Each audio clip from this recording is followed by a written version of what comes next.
Još jednom veliki pozdrav poštovani gledalci Mozartovog YouTube kanala. Na redu je treća epizoda, odnosno treći podcast posvećen dešavanjima na Evropskom prvenstvu za rukometaše, istorijskom događaju sa 24 reprezentacije od 3 države. Kao što sam rekao, samo druga epizoda je bila solo varijanta, Stevan Stevanović je ponovo tu i pričat ćemo naravno fokus na reprezentacijama Srbije i Makedonije. Ono što je najsvežije, Stevane, poraz Makedonije u drugom kolu. Baš tako, pa pomalo i neočekivan. Svi smo se nekako nadali da će Makedonija nastaviti u jednom lepom nizu posle onih pripremnih utakmica i posle one pobede kada je Kiro Lazarov presudio Ukrajini. Međutim, nije se to dogodilo. Imali su pozitivno to prvo poluvreme, ali verujem da su mnogi gledali, ako ne samo u Makedoniji, onda bar i u Srbiji putem EHF TV-a. Šta se to dogodilo u drugom poluvremenu? Mislim da jednostavno odbrana ovog puta nije postojala. Baš. To je neki opšti utisak u drugih 30 minuta. Odbrana nije postojala. Bekovi su pravili šta su hteli. Kašparek je u jednom trenutku došao do šuta 6 od 6. To su bile pozicije malo šire sa linije od 6 metara gotovo ili iz prostora od 9. Babak i ostali isto su radili šta su hteli. Golmani su ostavljeni bili na vetrometini i onda nisu mogli ni da daju doprinos. Ono što bih ja, ajde da se vratimo na sam početak, koliko Brestovac poznaje svoju ekipu, posle onakve partije Borko Ristovski je bio starter i bio je dobar u prvom poluvremenu. I onda kada je pala timska igra u odbrani, nestale su njegove intervencije, pokušao je Brestovac sa Mitrevskim. Ono što se osjeća to je da nemaju ostali samopouzdanje da urade ono što može Kiril Lazarov. Danas šut 11 od 13, ako se ne varam, ali mora još neko da povuče. On ima 40 godina, neće ga biti doveka. Baš sam to htio da kažem. Malo je tužno reći da čovjek koji ima 39, skoro 40 godina bude nosilac igre, ali u svakom smislu te reči. Ne samo golgeterske, to mislim da je 11 golova postigao. 11 od 13 bi trebalo. Večeras vodi svoju ekipu, maksimalno je angažovan, motivisan na kraju u tim godinama, što bi trebalo neko drugi da bude. Fantastičan asistent sa odličnim pregledom igre. I ako se malo vratimo u finiš te utakmice, imala je Makedonija svoju šansu. Bilo je 22-18, usledila je ta odlična serija 4-0, stigli su na 22-22 i onda se desilo ono strašno. Eto, po meni jedan od ključnih detalja gde je Markovski sa crte koji je sticam slučajnih okolnosti bio na liniji 6 metara, dobio jednu loptu koja je mogla da bude i tekako dobra. Ne znam kakva je ono bila vrsta šuta, veliki promašaj i mislim da je to presudan detalj bio u posljednjem trenutku da se uradi nešto, da se izbegne poraz. Ali sve uopšte da zaokružimo priču, jako loše drugo poluvreme, nedostojno evropskog prvenstva. Češka nije top klasa reprezentacija, ovo pokazuje da Makedonija ni ovoga puta nije spremna da ganja polufinale i sada se nameće veliki pritisak trećeg kola. Domaćin Austrija sa 2 pobede i potencijalno Makedonija može se nađe u 2 kruga. Može sa porazom da se nađe u krugu Ukrajine i Češke, ako Ukrajina dobije Češku. Može sa pobedom da se nađe u krugu Češke i Austrije. Najbolji scenarij bi bio da Češka pobedi Ukrajinu, a da Makedonija savlada Austriju 3 razlike. To je neki najbolji potencijalni scenarij, jer onda Makedonija nema oko čega da brine zbog najbolje gol razlike u tom krugu 3 reprezentacije. Da, šteta što je ispuštena ta prilika da se nekako lako uđe i rasterećeno u taj duel sa Austrijom. Mislim da bi u takvom jednom scenariju Makedonija možda odigrala i najbolji meč protiv domaćina. Ovako sada strepe, pod moranjem su, a sa druge strane Austrija koja je kao domaćin zaista prikazala lep rukomet, moramo to reći, i gde smo vidjeli jedna ozbiljna izdanja i Janka Božovića kao desnog beka i Nikole Bilika kao levo, gde su 2 ozbiljna šutera pokazala klasu i mislim da će od njih Makedonija najviše istrepeti u toj trećoj utakmici. Baš sam to htio da kažem sada, da već da se nadovežemo na utakmicu koja je zakazana za utorak.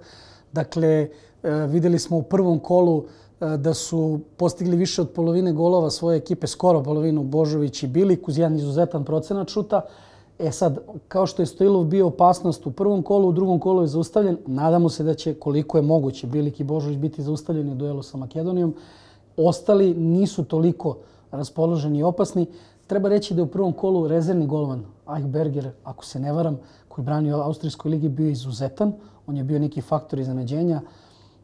Makedonija sada onako poljuljana, ima tešku situaciju.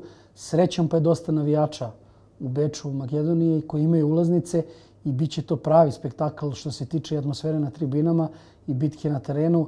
Ne bih se usudio sada da prognoziram. Ja sam posavjetovao naše igrače pogrešno, odnosno sve one koji se klade, pa makar i na nekom drugom mjestu, ali pre svega u Mozartu, rekavši da bih probao Makedoniju čisto keca, dvojku, šta god da je bilo.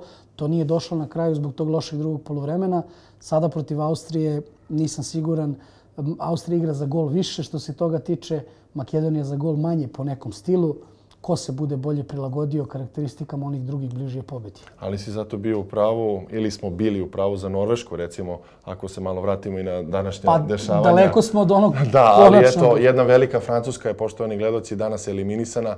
Norveška je slavila u tom derbiju sa 2 razlike, 28-26. I eto, najtrofejnija selekcija neće se boriti za naslov prvaka, odnosno za osvajanje medalja. I opet se ponavlja ta neka priča da u tom olimpijskom ciklusu Francuska nekako posrće. To se dogodilo i one 2012. godine kada je Srbija bila domaćin evropskog šampionata.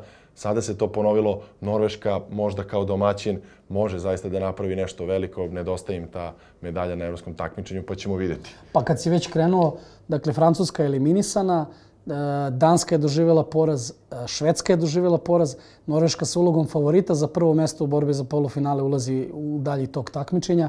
Treba pobediti Portugal, pa onda sve redom i onda dočekati tu samu završnicu u Švedskoj gdje će biti dosta norveških navijača.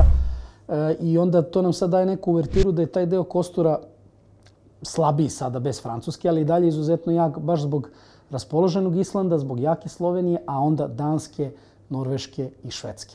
A kada se prebacimo vamo, vidjeli smo da Hrvatska i Španija odskaču kvalitetom, ali pre nego što odemo na to, ja verujem za tebe i mene bolna tema, novi oproštaj Srbije od Evropskog prvenstva. Ostaće utakmica za čast i revijalnog karaktera, ali prilično teška i mučna utakmica sa jednim od favorita za zlato. Tako je. I ja moram setiti da se vratim malo unazad. Dakle, 1 godinu nazad kada smo ti ja bili u Berlinu i kada smo radili te utakmice reprezentacije Srbije u Nemačkoj, gdje smo vidjeli taj jedan novi talas, dakle nešto novo što je Nenad Peruničić rekao, sa apostrofiranjem toga da on veruje u te momke i nekako sam očekivao da će posle godinu dana rada, upoznavanja i tako dalje ipak otići jedan korak dalje.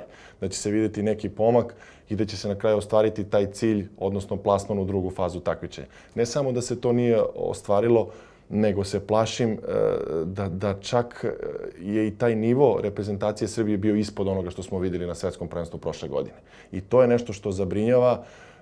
Ne znam kako će se momci oporaviti i kako će delovati protiv svakako najjače selekcije u toj grupi A Hrvatske, ali što se tiče Srbije, zaista jedan razočaravajući nastup. U svakom smislu. Ono što je meni, apsolutno se slažem s tom, ono što je meni bilo najzabrinjavajuće jeste moment psihološke pripreme. Ako to možemo podvesti, selektor Peruničić je rekao da je podbacio u smislu psihološke pripreme i čini mi se da je u pravu, za to treba da preuzme odgovornost, jer u prvoj utakmici momci koji su najviše hvaljeni po renomeu imali su jako loš šut. Nemanja Ilić, Bogdan Radivojević. U drugoj utakmici sljedeća pozicija po kvalitetu mimo golmanske, Mihajlo Marsenić ne pogađa 2 puta u ključnim trenucima, ne zbog manjka kvaliteta, ne zbog manjka kvaliteta pozicije, mislim da je psihološki problem. Isto tako Bogdan imao neku kontru. Dakle, oni momci koji jedini imaju renome nekog prethodnog iskustva i kvaliteta, s obzirom gde igraju, koliko i kako igraju, su u nekom smislu zakazali. Znači, uopšte ne upirem prstom u njih, već pričam da je to bila neka opšta slika. Dakle, moment psihološke pripreme ili psihološke stabilnosti je bio jako loš. Ne znam kako to može se promeni. Ja mislim da je to odraz, sad opet da ne bacam drvlje kamenja, ali to je odraz onoga što se dešava u srpskom rukometu. Nažalost, ako se samo malo pomerimo do granica, recimo Slovenije i Hrvatske, vidjet ćemo koliko se tamo kvalitetno radi i gdje su te 2 balkanske reprezentacije napravile ozbiljan uspeh. Dakle, 2 pobjede odmah u 2 meča i recimo Slovenija je pobedila jednu Švedsku. Usred Švedske. Tako je, domaćina, što samo, i to sa novim selektorom, dakle Vranješom koji je sa tim momcima samo mjesec dana, a znamo šta je taj Ljubomir Vranješ uradio sa Srbijom nedavno, kad je imao samo na 2 meča i uspeo da izbori plasman. Tako da zaista treba ozbiljno staviti prst na čelo, vidjeti gdje može i šta može da se promeni, ali su potrebni i ozbiljni rezovi i potreban je ozbiljan rad, a naravno rezultat ne može da dođe sutra ni preko sutra, nego može tek za nekoliko godina, ako danas počne ozbiljno da se radi. Evo i to samo da podvučemo crtu. Suština cele priče je da selekcija Srbije više nikome ne sme da preti. Plasman na veliko takmičenje biće svojevrsni uspeh. Naravno, u zavisnosti od konkurencije. Baraž za svetsko će biti jako težak shodno renomeu. Evropsko prvenstvo i može nekako sa 24 selekcije ako se bude treći u grupi i tako dalje u zavisnosti od konkurencije. Ne pravimo alibi za ovu priču, već samo podlačimo crtu kakva je realnost. Zašto je to tako? Usled kod sporta koji nama leži, za koji smo talentovani i tako dalje, da ne ulazimo u to. Što se tiče Mozartove ponude za ponedeljak, ja vam neću u životu reći da igrate protiv Srbije ili tako nešto, ali bit će jako teško zato što Lino Červar savršeno vodi ekipu. Oni prvopozivci igraju koliko treba, čim se napravi određena razlika, čim dođe do zamora materijala, povlače se Duvnjak, Cindrić, Karačica, terena, rotiraju i odmaraju jedni druge. Stepančić, Šego ima dobar turnir kao podrška. U odbrani se zna ko šta radi. Najbolji prednji na svetu, Domagoj Duvnjak demonstrira. Treba to secirati, analizirati, deci puštati na treninzima. Ne kažem, Hrvati imaju slabosti, nisu još pokazali taj ekstra kvalitet kad dođu prave borbe. Čekaju Španci i Nemci u drugom delu. Ali ja mislim da Srbija očekuje jedno jako teško prvo poluvreme, gde će Lino Červar insistirati da posao bude završen, a onda u nastavku ulaskom Šarca, Hrstića, Matanovića i nekih ostalih momaka da bude onako polu-egal borba i da se lagano privede posao kraju. To je neko moje viđenje. Takva je bila jedna kvalifikacijna utakmica za Evropsko prvenstvo u Zadru. Tako da psihološki nema šta. 3000 ljudi navija za Hrvatsku u Gracu već 2 kola. Srbija potpuno ranjena emotivno. Jako težak meč je pred selekcijom Srbije.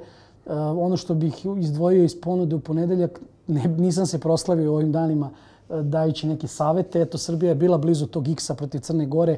Na jednu loptu se igralo zaista. Imali smo Sretene ozbiljnih iznenađenja. Jeste, vrlo je nezahvalno. Vrlo je nezahvalno, ne pravimo i sebi alibi. Eto, Francuska izgubila od Portugala, veliko iznenađenje. Island pobedio Dansku, ogromno iznenađenje. Danas Norveška, ajde da kažemo, možda zrelom igrom i konačno je savladala tu moćnu Francusku, ali jednostavno na velikim takmičenjima se dešavaju iznenađenja i ono što je jasno i drugi su počeli da igraju u rukometu, pre svega je Portugal možda najprijatnije iznenađenje, mada to je svakako zemlja koja poslednjih nekoliko godina mnogo ulaže u rukomet, što u klubski, sada i u reprezentativni, i to jednostavno mora da se vidi. Razmislite sada ponovo o kvoti na Norvešku. Nije više nije onako primamljiva i dobra kao pre, ali Norvežani sada otvara se onako krug da mogu zaista da igraju bitnu ulogu do samog kraja. Biće zanimljivih duela. Pa ovim bismo zaokružili drugo kolo, analizu drugog kola i najavu trećeg kola. Toliko što se tiče ovog podcasta od Sretena i Stevana.